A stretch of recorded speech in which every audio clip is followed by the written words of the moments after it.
I wanted to share with you a story about compassion. I was recently in a car accident. I was in traffic and it was at a standstill. I stopped just in front of a railroad crossing when I was slammed from behind. My head thrusted backward and I swear I blacked out for a split second. When I snapped out of it and came to my senses, I became enraged. In my head, I was cussing this guy out and swore to sue the hell out of him. I was lucky enough to be the only one in the car this time. I'm a proud dad of 2 young boys, by the way. Anyway, I got out of my car and practically ran towards his. I saw him get out and noticed he was an elderly man. I slowed down, but it didn't change the anger I felt toward him. He proceeded to walk toward me with his head down, as if to admit negligence and sorrow. The first words that came out of his mouth were, "I'm so sorry.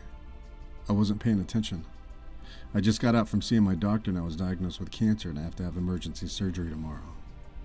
I wasn't thinking right." Then he broke down in tears. It was at that very moment that my heart sank and my soul took over and said, "Jess, you cannot be part of this poor man's day. You cannot make it worse than it already was. I mean, here I am, in good health, well, other than a small headache and a broken bumper, but this man was just diagnosed with a terminal disease. He could die tomorrow, leaving his family and all the love that they have for one another.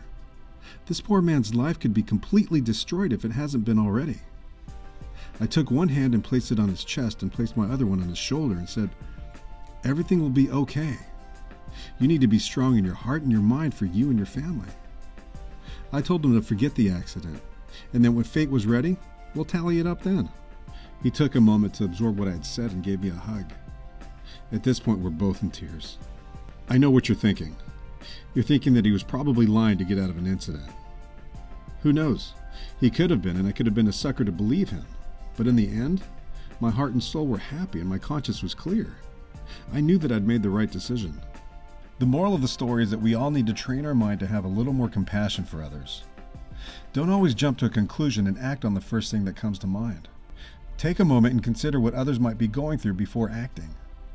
Trust me, your heart, soul, and conscience will thank you.